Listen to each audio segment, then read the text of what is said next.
Señor, necesitamos de tu ayuda.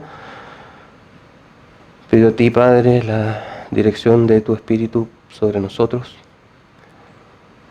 Cubre nuestras mentes, Señor. Cubre nuestro corazón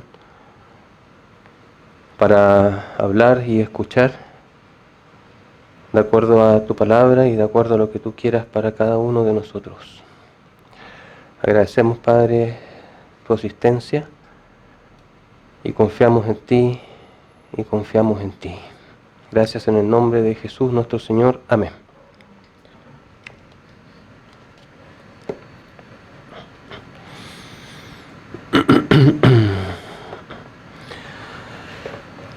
Bien, quiero partir leyendo ahora el pasaje de 1 de Pedro 5:8 y que tiene claramente, en este pasaje está basado el corito que cantamos recién de Satanás el León. Dice en 1 de Pedro 5:8, voy a partir del 6. Humillaos pues bajo la poderosa mano de Dios, para que Él os exalte cuando fuere tiempo, echando toda vuestra ansiedad sobre Él, porque Él tiene cuidado de vosotros. Sean sobrios y velad, porque vuestro adversario, el diablo, como león rugiente, anda alrededor buscando a quien devorar, al cual resistid firmes en la fe, sabiendo que los mismos padecimientos se van cumpliendo en vuestros hermanos en todo el mundo. Mas el Dios de toda gracia, que nos llamó a su gloria eterna en Jesucristo, después que hayáis padecido un poco de tiempo, Él mismo os perfeccione, afirme, fortalezca y establezca. A Él sea la gloria y el imperio por los siglos de los siglos. Amén.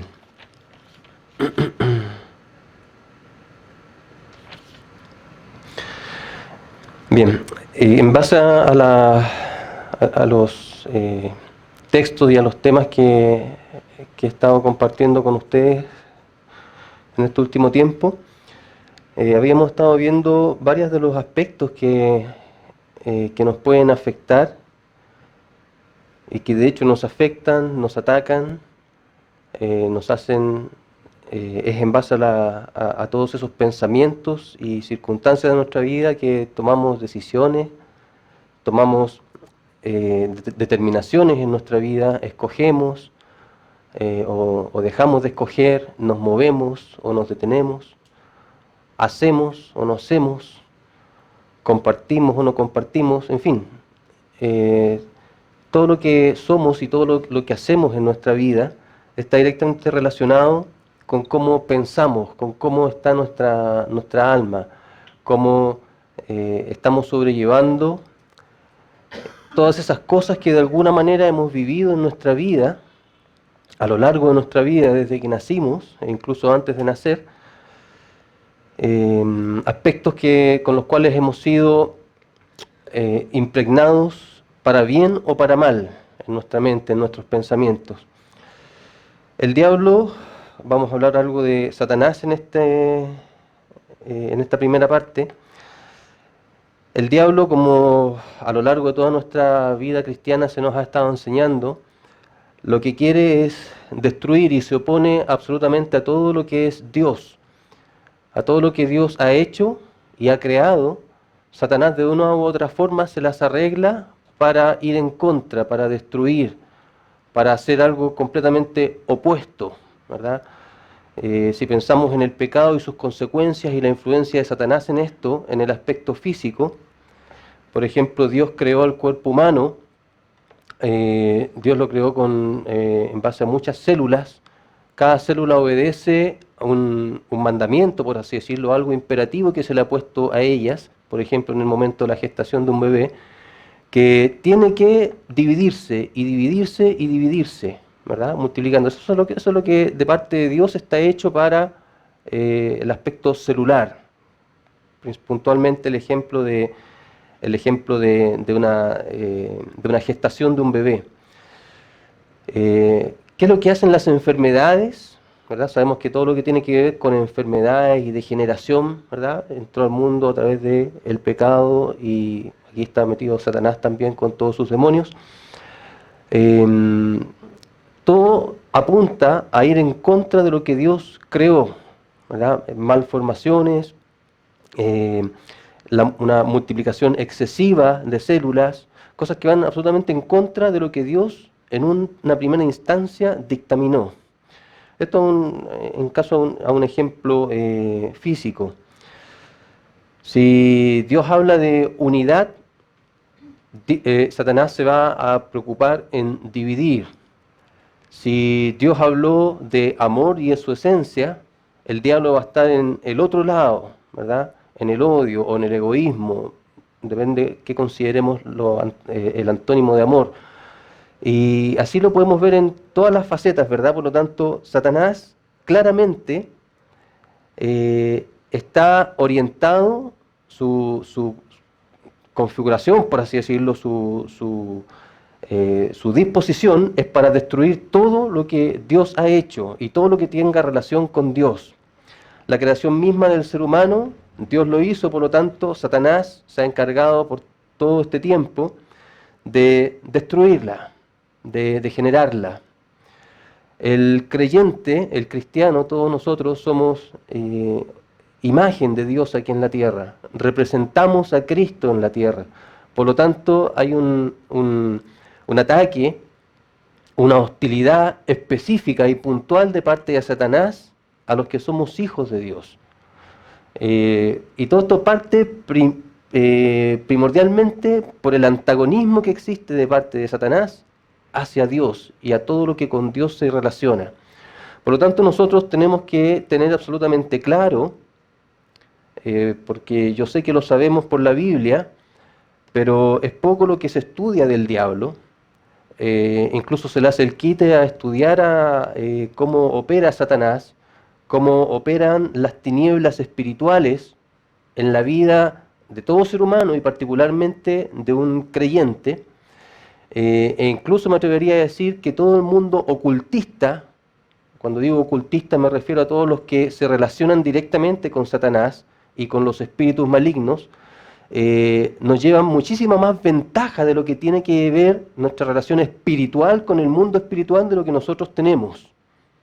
Nuestra vida por lo general se mueve en un ámbito físico, en un ámbito de lo que nuestros ojos pueden ver o nuestros sentidos sienten, pero es súper importante, creo yo, el considerar cómo Satanás utiliza todas estas debilidades que de alguna manera hemos ido identificando en nuestra vida, que están en nuestra mente y que el mismo diablo y a través de muchas personas han ido cargando nuestra vida desde nuestra niñez, todos los complejos que podemos traer, todos los sentimientos de, ya sea de superioridad o de inferioridad, todos esos sentimientos de rechazo, de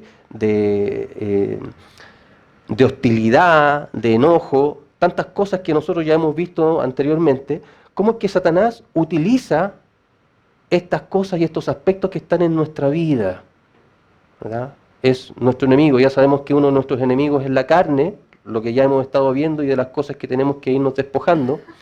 Nuestro otro adversario es Satanás, que se aprovecha de todas estas debilidades que nosotros tenemos y que en nuestra a veces ignorancia y a veces desobediencia no hemos hecho nuestra tarea de despojarnos de estos aspectos. Y como no nos hemos despojado y los hemos dejado allí y los hemos dejado como simplemente parte de nuestro carácter, han estado acompañándonos durante toda nuestra vida y son por lo general los mismos aspectos a través de los cuales el diablo constantemente nos está atacando.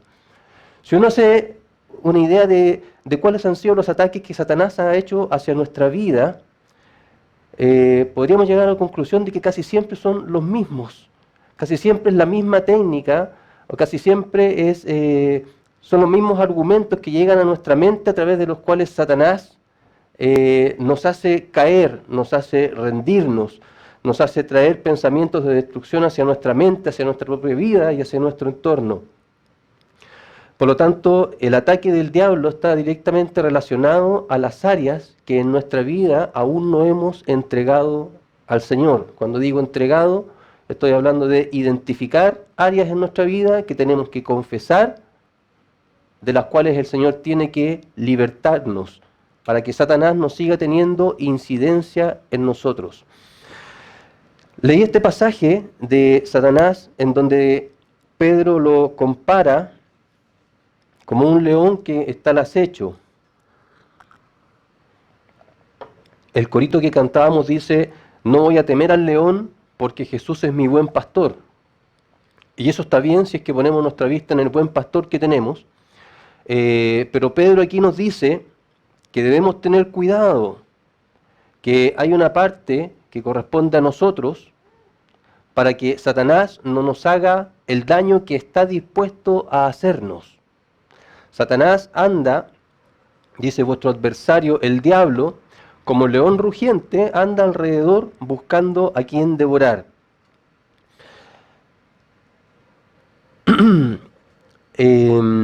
Le está hablando a creyentes, por lo tanto un creyente no puede decir soy hijo de Dios, por lo tanto Satanás no puede hacerme ningún daño.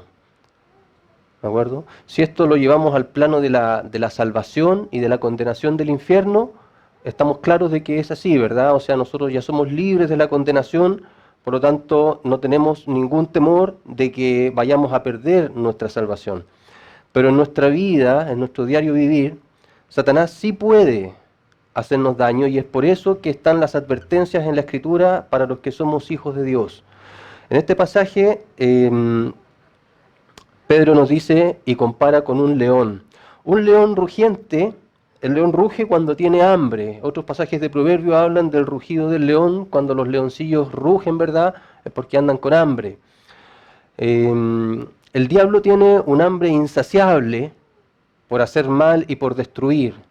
Ya dijimos al principio, por oponerse a todo lo que es Dios, por echar por tierra todo posible levantamiento de cualquier hijo de Dios para la gloria de Él, para la gloria de Dios. Cualquier intención que nosotros tengamos en algún momento de levantarnos, ¿verdad? Muchas veces hemos tenido esa intención, esas ganas: Señor, hasta aquí, ahora quiero levantarme y quiero servirte. Y uno empieza a involucrarse en el ministerio, uno empieza a hacer sus esfuerzos, uno empieza a orar y empieza a tomar parte, ya sea en la iglesia o en el área donde el Señor te haya puesto, y uno empieza a hacer esos esfuerzos. Y, ¿cómo decirlo? Eso es como el olor que atrae a los depredadores. ¿De acuerdo? Cuando uno se pone activo y empieza con una actitud de querer servir al Señor, tú empiezas a emanar un olor que es el que busca el diablo y sus demonios, ¿verdad?, alrededor buscando a quien devorar. ¿Qué quiero decir con esto? Que cada vez que nosotros hemos tenido la intención de tomar algún ministerio, o algún tipo de servicio, o devolvernos al Señor, es fijo y nunca falla. Yo sé que todos lo hemos vivido. Recibimos y sentimos un ataque y una hostilidad de nuestro entorno e incluso de nuestro interior mismo para bajarnos, para tirarnos hacia abajo, para dejarnos allí donde estábamos, para dejarnos allí sucumbidos ya sea en el enojo, en el menosprecio de mí mismo, en la hostilidad, en el rencor, en lo que sea que de lo cual hayamos salido, estemos tratando de salir. El diablo huele esto y nos tira de una u otra forma hacia abajo. Y cuando estamos allí, encontramos siempre las justificaciones en nuestra vida para quedarnos allí. De alguna u otra forma buscamos justificar nuestro estado. Y esto también es algo que Satanás busca. La escritura aquí en Pedro usa palabras bastante fuertes y habla de devorar. El devorar es una palabra fuerte en el sentido de que yo puedo decir me voy a comer un doblón, el mensaje antiguo para los que somos más viejos del comercial de doblón, ¿verdad? En que tú te lo podías comer así, pero el eslogan, la propaganda era que se lo devoraban rápidamente el dulce. El devorar tiene una connotación de comer con mucho ímpetu, con mucho incluso descontrol, con algo cuando tú, no sé si alguna vez has visto perros cuando pelean, que están tan eufóricos que se muerden uno al otro y se sacuden y no hay cómo hacerlos entrar en control. Es un frenesí, es ese olor a sangre que sale, que descontrola a los animales como el león cuando están comiendo y destruyendo su presa. Es un frenesí que ocurre cuando se desprenden todos esos olores de carne fresca, etcétera, un montón de cosas que pasan a nivel del animal que está devorando, que lo hacen descontrolarse. Por lo tanto, podemos hablar de que este concepto de devorar de parte de Satanás y de sus demonios es un devorar sin ningún tipo de piedad. No es que te voy a dar un mordisco, no es que te voy a dar una advertencia, así como cuando el perro te advierte un mordisco suave, sino que cuando Satanás encuentra a alguien a quien devorar, busca hacerle el mayor daño posible y busca generar el mayor daño colateral posible también. ¿Qué significa colateral? Que no es un daño que va solamente al creyente, sino que busca que este creyente de una u otra forma dañe también a su entorno. Los ataques de Satanás son despiadados y buscan destruir lo que más puedan. ¿Cuáles son los focos de ataque o cuáles son las principales víctimas de Satanás? Aquí dice, sean sobrios y velad, o sea, estén atentos, ¿verdad? Sean sobrios, tengan cordura en su vida, estén atentos porque el adversario anda buscando a quien devorar. Y puede ser tú la próxima víctima, o puede ser tu esposo o tu esposa la próxima víctima, o puede ser tu hijo o tu hija, o tu padre, tu madre, tu hermano en la iglesia. Estad atentos, porque el diablo anda buscando a quien devorar. ¿Y a quiénes son los primeros candidatos, por así decirlo, para ser devorados en la naturaleza por un león? Primer principio, ¿verdad? El Señor hace mucho énfasis en relación a estar juntos y congregarnos. Más allá de cumplir con las reuniones, ¿verdad?, establecidas, es el hábito y la conciencia de que yo tengo que juntarme y tengo que estar junto con hermanos de mi común fe. Tengo que tener una práctica constante de estar relacionándome con mis hermanos, de estar con ellos, ¿cierto? Ya sea en mi contexto de iglesia, que es el principal o primer foco de reunión y de congregación, o ya sea en otros ámbitos, ¿verdad? En mis casas, en mi trabajo, en distintos lugares, yo puedo estar juntándome y relacionándome con otros hermanos. ¿Por qué digo este ejemplo? Porque de los principales que los depredadores atacan en el mundo natural, ya que se está tomando este ejemplo acá, son los que están un tanto apartados de la manada cuando estamos hablando de un ataque a una manada. También son los enfermos, los que están enfermos o debilitados o heridos de alguna manera. Los heridos son siempre las primeras víctimas por el león en la naturaleza. Los que no pueden correr, los que no pueden defenderse, los que están heridos de un ojo, los que están ciegos, están condenados a la muerte, ¿verdad? Atacados por un adversario. Entonces, los que están con heridas no sanadas son focos importantes o son principales víctimas del león. Los más pequeños, los niños, los infantes, las crías en la naturaleza, son también las más vulnerables porque no tienen ni idea de los peligros que existen. Y a veces uno, siendo adulto, crece también sin tener ningún tipo de idea de los peligros a los cuales está expuesto. Peligros, estamos hablando en el contexto de los ataques del diablo. Y uno se expone, no sé si inocentemente, neciamente muchas veces, uno se expone a lugares o a cosas en las cuales de antemano el Espíritu te advierte que tú vas a ser de una u otra forma tentado, y al ser tentado hay alta probabilidad de que tú des el paso de pecado y seas devorado por Satanás.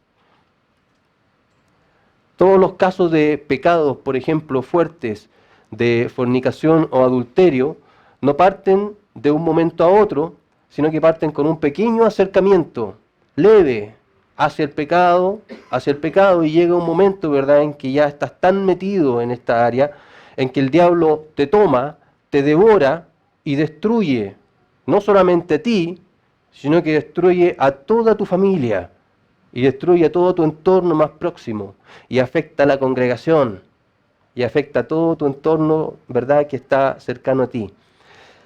Este devorar del diablo, quiero que lo tengamos, me interesa que lo tengamos muy claro en nuestra mente, es algo despiadado. Y lamentablemente a veces hemos descuidado esta área por la demasiada manipulación que otros hermanos han tenido de esta misma área. Manipulación me refiero a que todo lo que te pasa en la vida, ¿verdad?, es algo que constantemente sale de nuestra boca, se lo atribuyen a Satanás y uno se libra de toda culpa, ¿verdad? Como hay hermanos que hacen eso, ¿verdad?, uno mismo ha dejado de lado un poco el ataque del diablo y se ha cargado al lado de solamente culparme a mí, yo soy el malo, tendencia, pecaminoso, vieja naturaleza, etcétera, etcétera, etcétera, ¿verdad? Constantemente nosotros, pero debemos tener en mente que todo esto confabula en nuestra contra. Satanás y nuestra vieja naturaleza y el mundo, que en otro momento quizás lo tocaremos, ¿verdad? Pero que está todo, estos tres aspectos confabulados de tal forma que se potencian unos a otros para hacernos sucumbir, para destruirnos y para sacar nuestra vida y nuestro foco de el propósito que Dios tiene para cada uno de nosotros.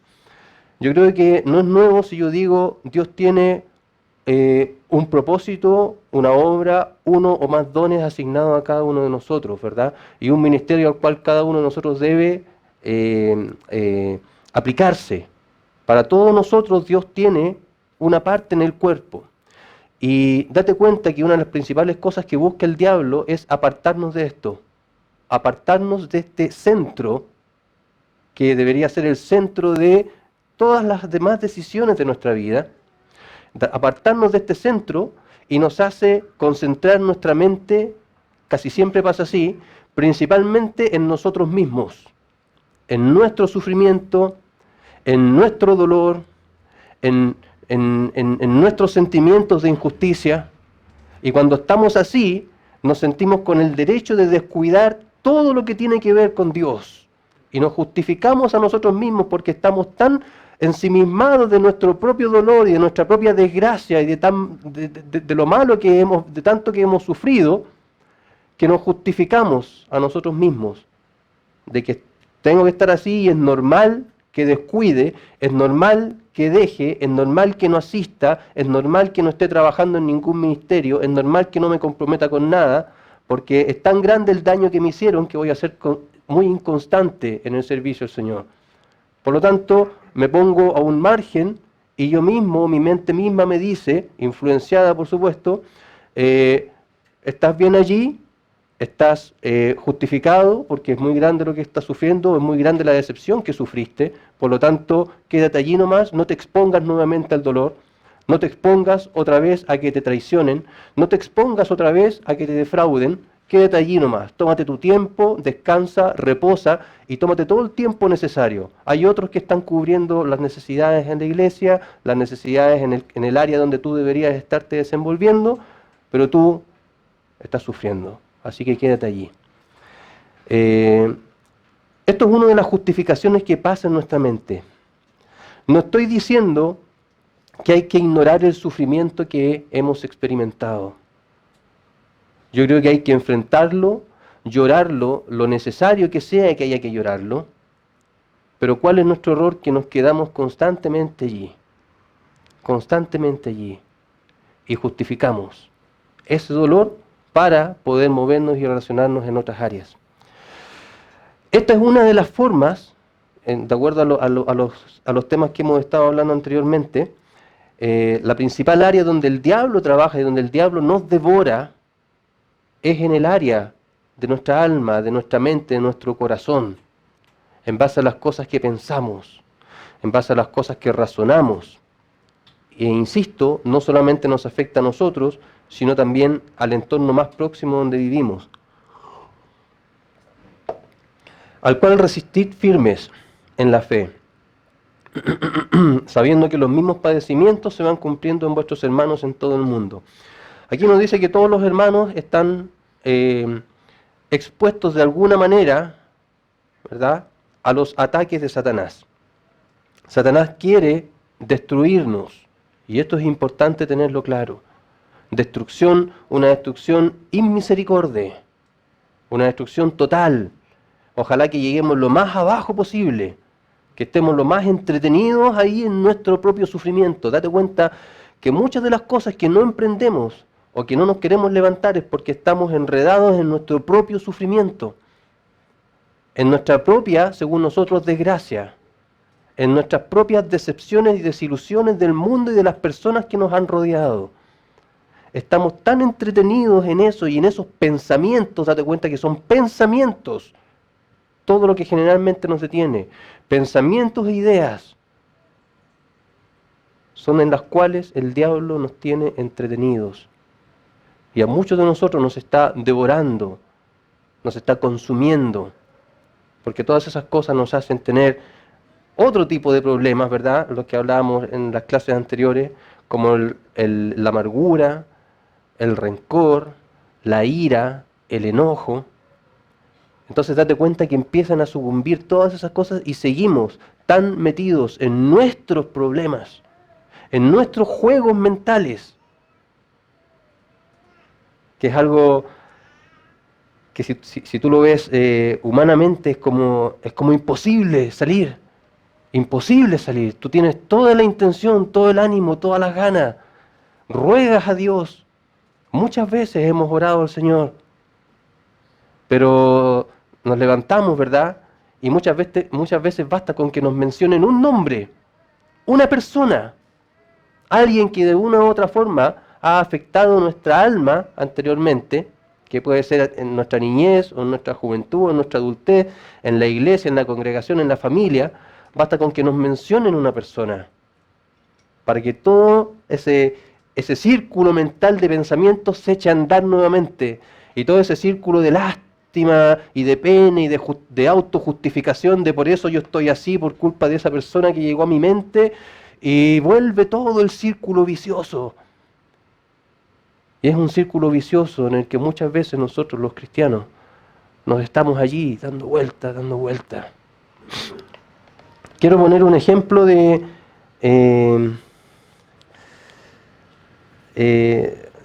estos juegos mentales que ocurren. No importa que lo busquen, creo que todos conocemos la narración de Samuel, cuando Ana estaba muy afligida, orando. Voy a ir leyendo, saltándome algunos pasajes porque quiero solo sacar la idea. El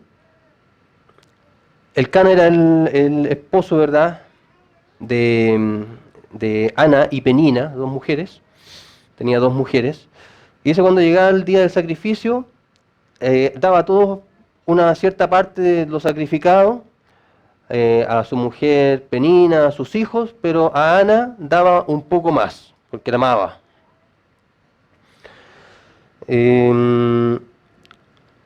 Porque la amaba, aunque Jehová no le había concedido tener hijos.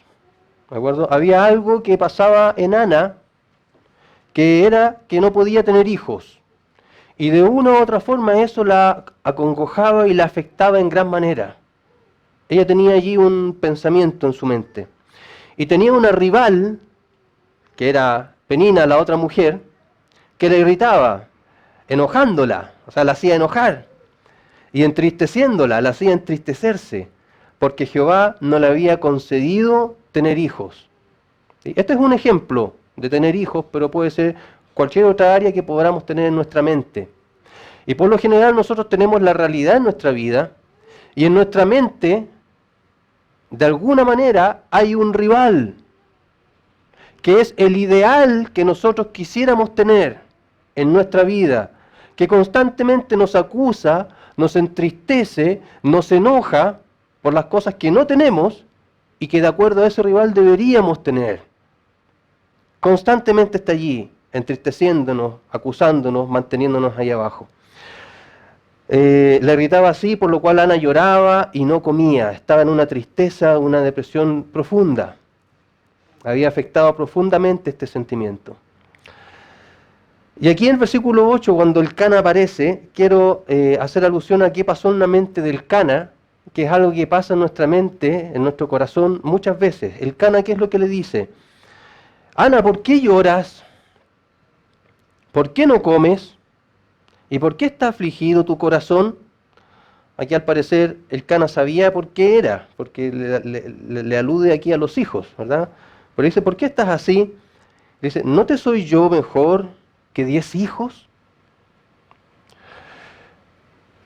¿Qué pasó en la mente de el Cana y que muchas veces pasa en la mente de nosotros?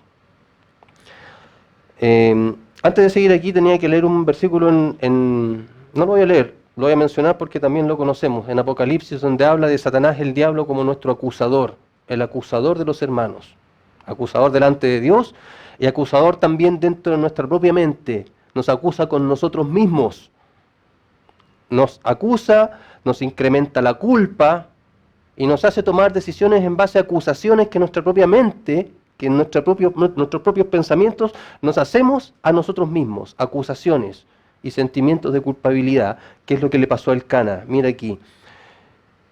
El Cana vio a su mujer sufriendo, ¿y qué es lo que pasó en su mente? Él se sintió acusado, de alguna manera, él se sintió culpable de él mismo, porque él alude a él cuando se dirige a Ana y le dice, oye, pero yo estoy aquí contigo.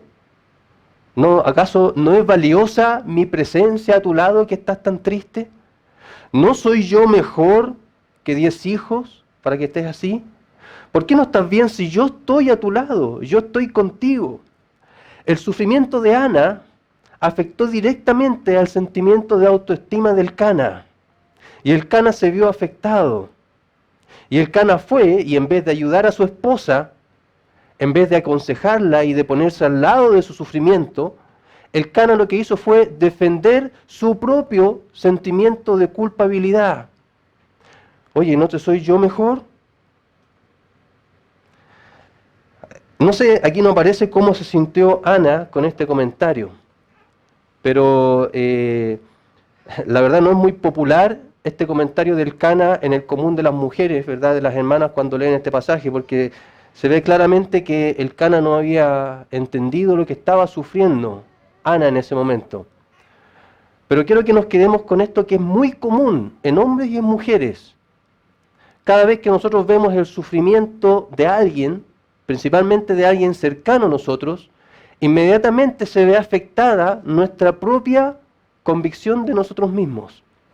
Cuando tú ves sufriendo a tu hijo o a tu hija, a veces uno se pone al lado de ellos y le empieza a preguntar, ¿por qué estás llorando? ¿Por qué estás mal? Y uno empieza adentro, pero si yo le acabo de comprar zapatillas, por ejemplo, le acabo de comprar esto, yo hoy día me levanté, estuve bien con él, conversamos, jugamos, le di un abrazo, le di su desayuno, y todo eso pasa en nuestra mente. ¿Y por qué estás así? ¿Por qué estás triste? Inmediatamente atacamos a la persona y no nos ponemos al lado del sufrimiento de ese niño o niña, porque comenzamos inmediatamente a cuestionar en base a nuestro propio sentimiento de nosotros mismos. ¿Cuántas veces ha pasado, verdad, con nuestro esposo o esposa, cuando la vemos mal, o cuando las mujeres ven mal a su esposo, verdad? Y en lugar de ponernos al lado de ella, o al lado de él, para tratar de entender el sufrimiento que está pasando, uno empieza a razonar dentro de sí mismo, otra vez así,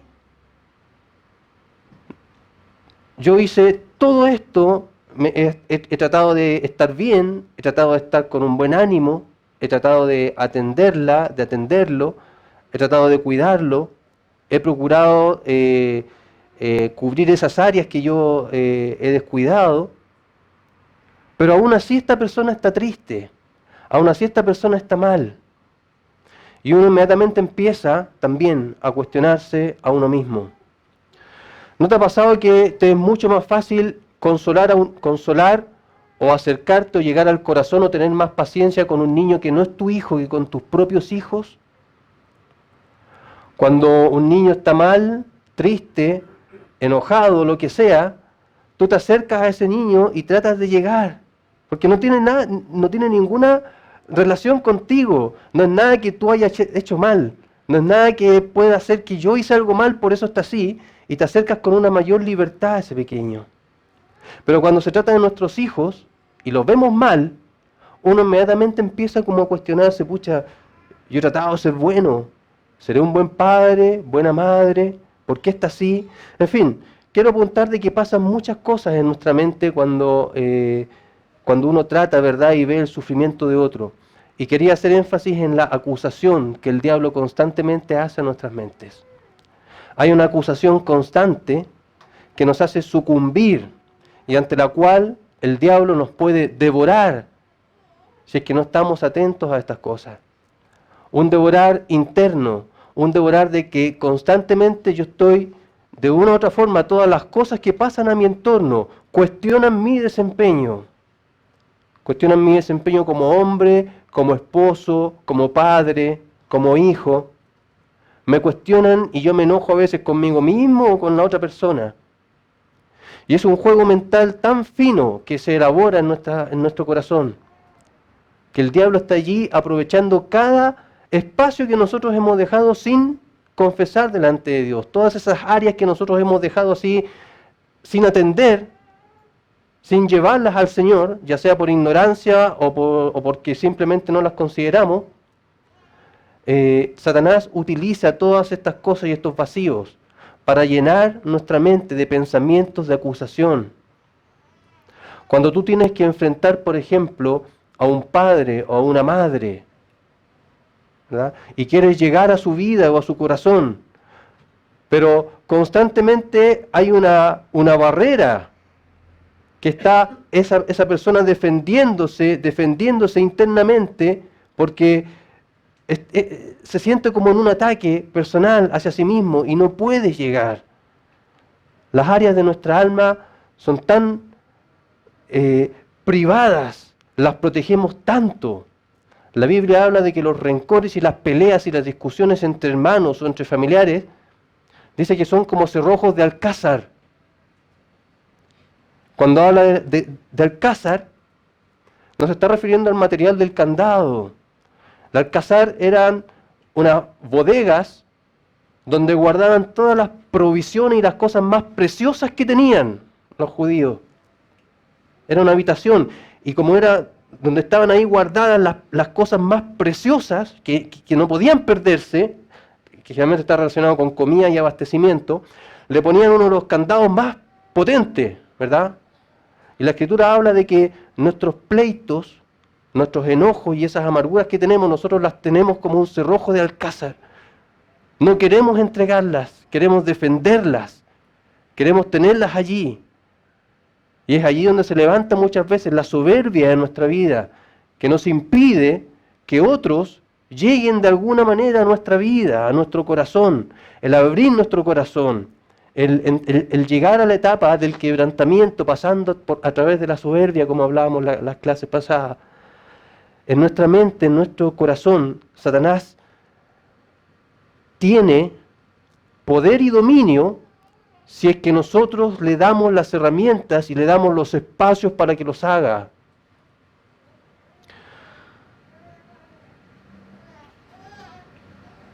¿Cuántas veces, hermanos, los que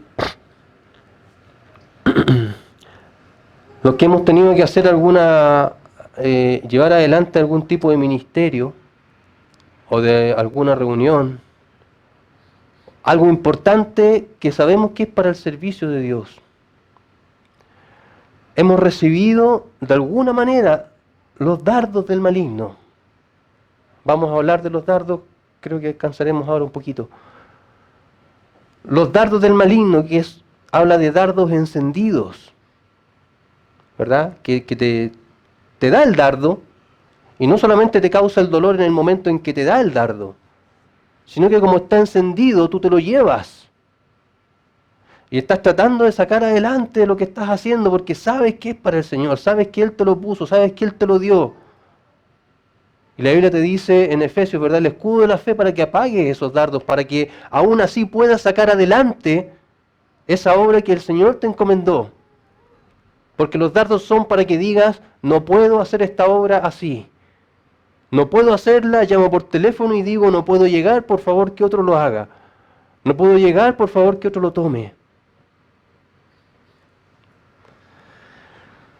Después más adelante, ¿verdad? En esta narración de Samuel,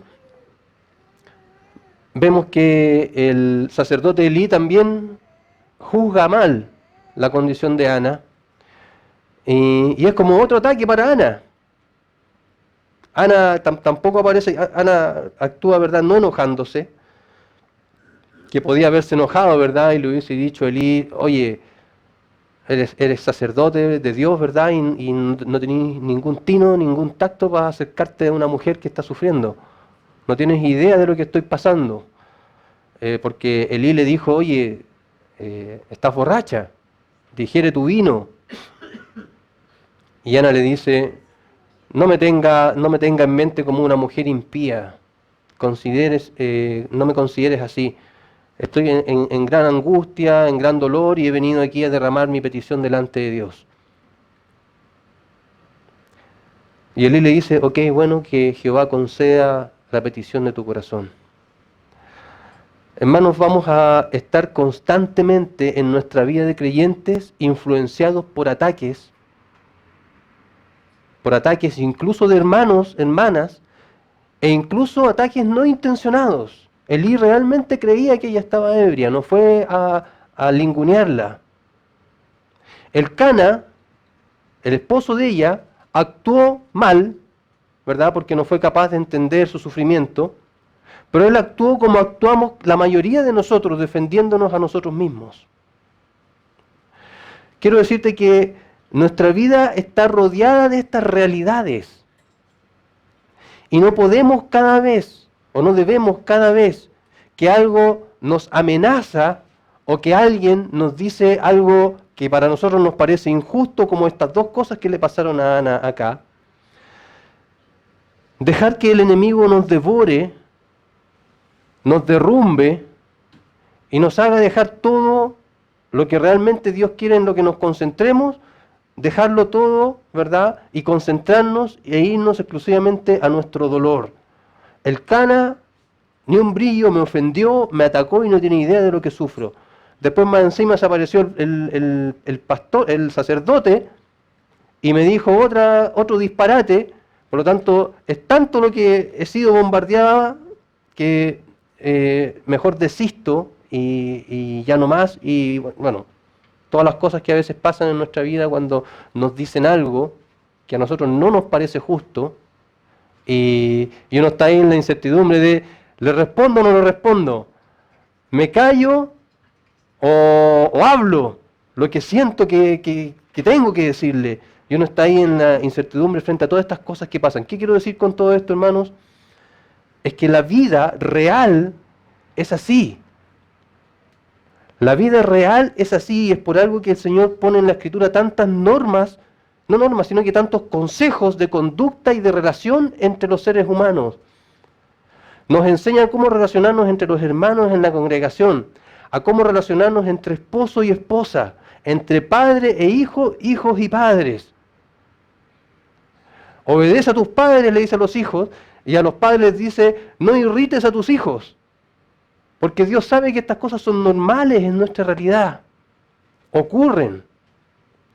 Y si nosotros estamos actuando y pensando y reaccionando de acuerdo a cómo deberían ser las cosas, vamos a estar constantemente amargándonos y decepcionándonos porque las cosas deberían ser así. Pero en la realidad estamos expuestos a personas que constantemente fallamos. Tú y yo estamos constantemente cayendo en estas cosas, ¿verdad? Y al final terminamos, que es lo que el diablo busca, ignorando al diablo y mordiéndonos entre nosotros mismos. El diablo comienza la rencilla y muchas veces, a veces sigue, ¿verdad? Pero muchas veces ya no tiene necesidad de seguir allí, porque los mismos que caemos en eso empezamos a destruirnos unos a otros.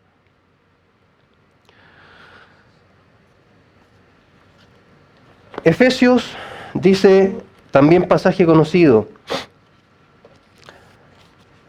¿verdad? Si Si no existiera el peligro de las acechanzas del diablo, claramente no estaría esto de Efesios, de la armadura. Y dice que existe una armadura la cual tenemos que traer puesta, vestirnos con esta armadura. Para que podamos estar firmes contra las acechanzas del diablo. Acuérdate que el diablo anda acechando como león rugiente y te quiere destruir, nos quiere destruir. Qué importante es identificar que es el diablo el que quiere destruirnos. Que nuestra lucha no es contra el que está al lado mío, o contra tu esposo o tu esposa, o contra tu jefe, o contra tus hermanos.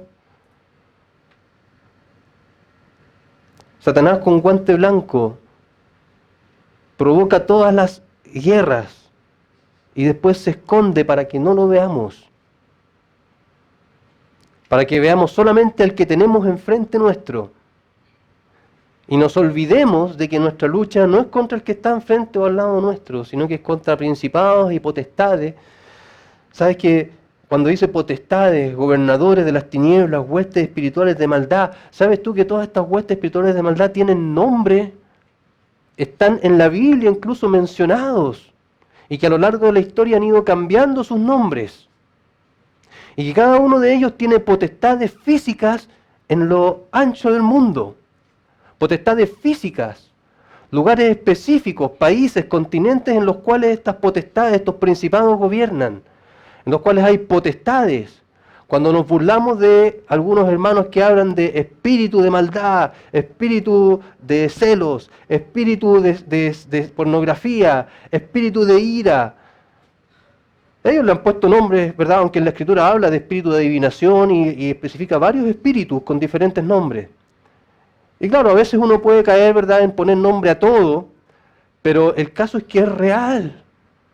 Existen potestades con nombres. Las que yo he estudiado, por ejemplo, existen potestades sexuales, específicamente destinadas a destruir en el ámbito sexual a inconversos, al mundo y por supuesto también a creyentes. Potestades sexuales. El espíritu o la potestad de Lilith, relacionado con el espíritu o los dioses de Acera, que aparecen en la Escritura. Son potestades que están destinadas para destruir y para ponerse sobre el creyente, ojo, no dentro, sino que sobre, alrededor, acechar e influenciar cada vez que nosotros descuidamos algún flanco en nuestra vida, que generalmente es pecado sin confesar, áreas en nuestra vida donde nosotros hemos abierto puertas o donde nosotros no hemos estado firmes con esta armadura, son puertas abiertas, son derechos legales, por ponerle otro nombre, que uno le da a estos potestades para destruir o para tomar territorio en algunas partes de nuestra vida. Y el Señor nos dice para que demos la lucha contra ellos, para que estemos firmes contra las acechanzas del diablo. Y estas cosas son reales. Estas cosas existen. Hay hermanos que se han dedicado a estudiar demonología. Es un área delicada que creo que el Señor debe llamar a hermanos para hacerlo. No es un estudio que cualquiera pueda exponerse a hacerlo, porque son estudios súper complicados, en el sentido de que podemos caer en alguna especie de riesgos. Pero hay hermanos que estudian y que uno dice, no, para esto hay que irse a otros libros. Por supuesto que hay otros libros, pero en la Escritura habla muchísimo de estos ataques y de estas potestades. En el Antiguo Testamento, cuando te habla de los fenicios, ¿verdad? Y si tú te pones a estudiar historia de los fenicios antiguamente y puedes meterte a muchos aspectos de los dioses que ellos tenían, de los cultos, de los sacrificios, etcétera, vamos a ver que las mismas entidades que gobernaban en esa época hoy siguen gobernando, hoy siguen destruyendo, hoy siguen teniendo técnicas similares a las que tenían en ese tiempo. La técnica que más sirve y que más destruye es todo lo relacionado con la sexualidad. Son las potestades más fuertes que existen y de ellas se derivan un montón de otras potestades más pequeñas, por así decirlo, de menor rango. Las entidades y las potestades se mueven y se miden en base a rangos. Acuérdate cuando venía el ángel, ¿verdad? Y no pudo pasar para contestar la oración de Daniel, ¿verdad? No pudo pasar y no pudo porque el príncipe de Persia se le oponía, ¿verdad? Ahí había una lucha de rangos y tuvo que venir un arcángel de mayor rango para poder dejar el paso libre a este ángel que iba con la respuesta. Las luchas espirituales son en base a rangos. No simplemente yo vengo en el nombre del Señor, déjame pasar. No, el Señor estableció rangos. Y esos rangos en la batalla espiritual se cumplen. Se cumplen. Y nosotros tenemos de alguna manera que entender estas peleas que hay, porque esta es la lucha que nosotros damos, no contra carne ni sangre, sino que contra todas estas huestes de maldad. Y Dios dejó esta armadura acá, que ya todas la conocemos, ¿verdad?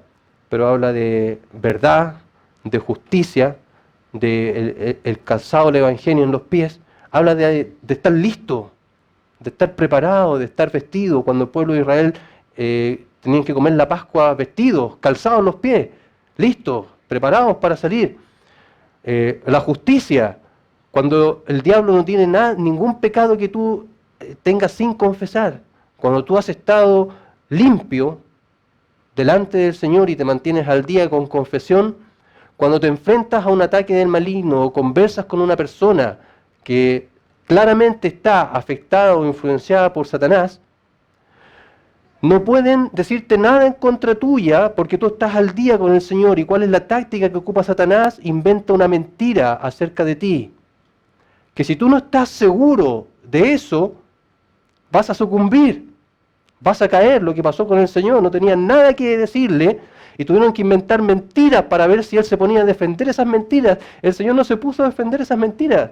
Pero cuando a ti te atacan con una mentira, tú caes en otro engaño en que te pones a defender esa mentira que están diciendo sobre ti. Entonces hay muchas tácticas de Satanás cuando tú estás discutiendo, cuando tú estás batallando, que nosotros ignoramos.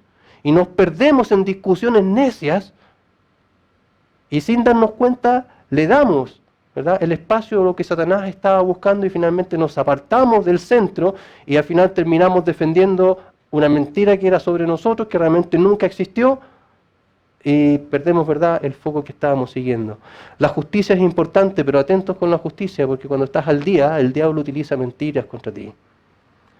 Firmes en la verdad, ¿cierto? Desechar todo pensamiento de mentira que el diablo ha traído en tu mente y trabajar con la verdad. ¿Cuánto nos destruyen los pensamientos? ¿Cuánto nos destruyen cada vez que personas que están contigo a tu lado te dicen cosas, cuando tú hieres a otros con palabras? Tú pones carga en otras personas. Dardos encendidos que te pueden haber dicho algo hace 2 semanas atrás, pero tú ese dardo no te ocupaste de apagarlo. Y de alguna manera siguió prendido en ti. Y te prendió. Y te generó un resentimiento, y te generó algo contra esa persona. Entonces el Señor da herramientas, que aquí son símbolos, ¿verdad? Y uno se queda con la imagen de armadura, pero que realmente todas estas son técnicas de guerra, técnicas concretas, que insisto, casi todas están relacionadas con formas de pensar. Es por eso que el Señor nos lleva mucho a renueva tu manera de pensar. Prácticamente todo el ataque que habla aquí, todo lo que te dice, verdad, justicia, el Evangelio, dardos de fuego, la fe, el yelmo de la salvación, todo está relacionado con la forma y las cosas que tú y yo pensamos. Que tú y yo pensamos, nuestra manera de pensar. Tácticas de guerra tenemos acá, que si no las ignoramos podemos vencer. Y podemos salir adelante, y mientras vencemos y mientras tenemos caídas en el camino, Mientras tenemos la caída, ¿verdad? Y sentimos toda la presión de los que te están mirando, y que hablaste algo y después caíste, y en tu mente empieza inmediatamente, mira, estaba ahí hablando recién de esto y caíste, y todos los demás van a estar hablando de ti, mejor cállate, mejor no sigas, mejor desiste, ¿cómo se te ocurre estar hablando de estas cosas? Tantas cosas que llegan a nuestra mente, esto es un pensamiento común. El acusador, acuérdate, el acusador, el que te acusa en tu mente, en tu conciencia, en tu culpa, acrecienta tu culpa. Con nuestros hijos, tu hijo sufre, pucha, a lo mejor soy un mal padre, una mala madre, ¿por qué está sufriendo? Pero si yo lo tengo todo, ¿por qué está así? ¿Pero por qué? Me cargan tus mañas, y todo un cuestionamiento que está pasando en tu mente porque tú mismo te estás cuestionando. Y al final resulta que consolamos mucho mejor a un hijo ajeno que a nuestro propio hijo, por estas batallas que se dan en nuestra cabeza. Tenemos mucha más paciencia con un hijo ajeno que con nuestro propio. Porque con los hijos ajenos no están los ataques mentales que me atacan como madre o como padre, pero con mi hijo sí están. Satanás está buscando devorarnos y nosotros, hermanos, tenemos que estar ahí firmes, porque los que amamos en nuestro corazón y sabemos que los amamos. Yo sé que amo a mi hijo, yo sé que amo a mi esposa, yo sé que amo a mi esposo, pero hay tantas cosas en mi mente que a veces me molestan. E interrumpen este sentimiento de amor, me interrumpen el querer acercarme, el querer abrazarlo, el querer decirle ya, de nuevo, te perdono o perdóname. Tantas cosas que pasan aquí que nos impiden. Oramos y paramos. Señor, gracias te doy por este tiempo. Ayúdanos, Señor, y ayuda a mis hermanos, ayúdame a mí, guárdanos de las acechanzas del diablo. Y muéstranos, Padre, a darnos cuenta de la parte nuestra para estar firmes, para no darle lugar a Satanás en nuestra vida, para defender con valentía lo que tú nos has dado, que es nuestra familia, para defender nuestra familia por sobre nuestro propio sufrimiento quizá. Danos gracias, Señor. Danos el poder. Danos la valentía de exponernos delante de ti y dejarnos escudriñar, dejarnos ser desnudados por ti, Señor. Que caiga la soberbia para dar paso al quebrantamiento que tú buscas en nuestra alma. Por favor, Señor, lo pedimos en el nombre de Jesús nuestro Señor.